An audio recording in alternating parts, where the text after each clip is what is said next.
Hey everyone, this is just a really short look at how to make the Works Cited page format correctly for MLA format. So one of the things that people sometimes have trouble with is getting the second, third, and subsequent lines on a Works Cited source to be indented, because if I put my cursor at the beginning of the line that I want to indent and I click on tab, it moves the top line, and that doesn't really do what I need it to do. So one of the things that you need to know is as you type until you hit enter, everything you type is one digital stream. Every word processing program, once it gets to the end of the page over here on the right margin, it automatically bumps you over to the left margin. But everything remains one digital stream until you hit enter, and that cuts the digital stream. So in order to make the second and third and fourth lines on a Works Cited source indent over, what we have to do is we have to break the digital stream. And we do that by putting our cursor at the very beginning of the line that we want to indent. And we click enter, and that cuts the digital stream for us. And after we've cut the digital stream, then we can click tab. And the line that we need to move over will move over quite nicely. Let me put this. Okay, so it's putting the URL down on a lower line because it is one digital stream and it's too long to fit in the second line. So same thing here. I'm putting my cursor at the beginning of the line I want to indent. I click enter one time, and then I click tab one time, and it moves the line over for me. I'm going to do the same thing here. I think I'll click enter, and when I click enter like that, it automatically tabs it for me because it's part of the same action. So the computer remembers, oh yeah, you want to tab this. So here's a third listing in my Works Cited page. I'm putting my cursor at the beginning of the line. I click enter once, done, and I click tab once, done, and my line is over where it needs to be. We have another entry here. I'm going to click enter once, tab once, and then I'm going to put my cursor in front of that URL, and I'm going to hit enter. And the computer remembers that I want it tabbed, so everything gets tabbed over the way it should be. Please know too that the Works Cited list is actually considered a Works Cited page, so it needs to be on its own page.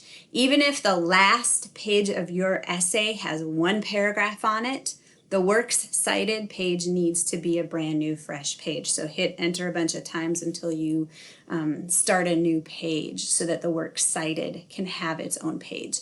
The other thing that I want to just remind you of is that everything in the Works Cited page must be done in alphabetical order, regardless of whether or not there's an author. So this first citation that I have, Blueprint lays out clear path for climate action, there was no author listed. So I used the title in quotation marks. And because its first word is blueprint, the B comes first alphabetically. When you look at my other sources, I have Clinton, I have Dean, I have Ebert.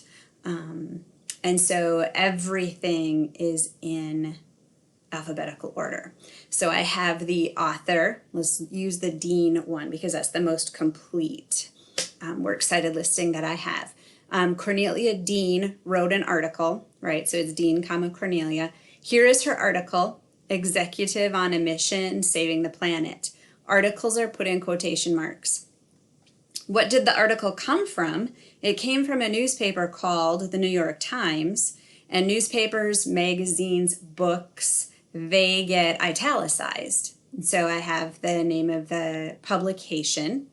I have the copy date. So this article in the New York Times was published on the 22nd of May, 2007. Then I have to include when I found it. Accessed on 25th of May 2009. This is from an old paper. And then I include my URL, and that comes last. What we have right above it, Clinton Bill interview. This was also published in the New York Times in May 2007.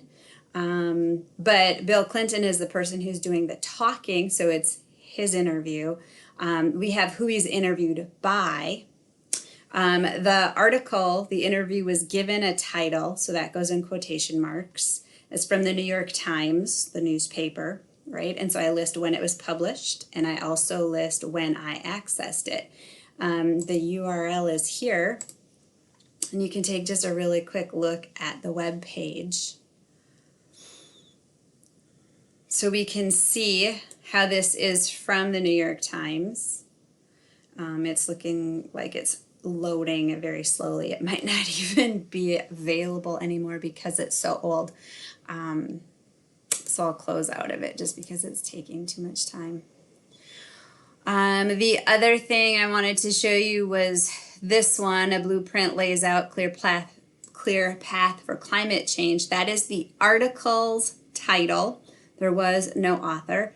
The author was actually a government office, but that's the Environmental Defense Fund. So we have the title of the article. We have where was it published. It was published in the Environmental Defense Fund on the 8th of May 2007. And then I have the URL.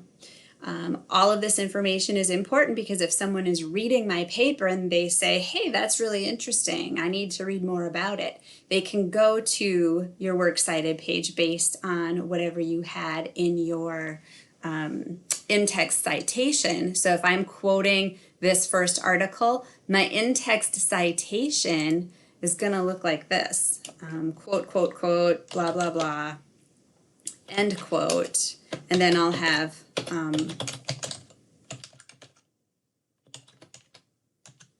okay, so I'll have my well, don't like that. I'll have my quotation that ends, and then I'll cite it. Where did I get this quotation from? I got it from Blueprint. So then when someone's reading my paper, they can say, Blueprint, what's this? They can come to my Works Cited page and find it. They'll find the whole title, they'll find where it's from, they'll find out when it was published, and they'll find the link so that they can go to that website and read the information if they want to. Okay, so that is why we do the Works Cited page, and that's why it is important that you always put it in the correct format. The other thing I want to say about correct format is if you do not put your Works Cited page in the correct format, some college professors will consider that plagiarism and you will fail. So it's really, really important that you take the time and the effort to make sure that your Works Cited page is formatted correctly. And there are all kinds of resources for you to use this. My favorite is Purdue OWL. I will often go to Purdue OWL because I don't have it all memorized. And so I want to make sure that it is correct. So I go to Purdue OWL and just double check. So yeah, even though I've been using MLA for over 30 years, they keep changing it, and so I keep needing to go and verify that what I'm doing is correct. Okay, so that is the Works Cited and how to get the lines tabbed over. Let me know if you have questions.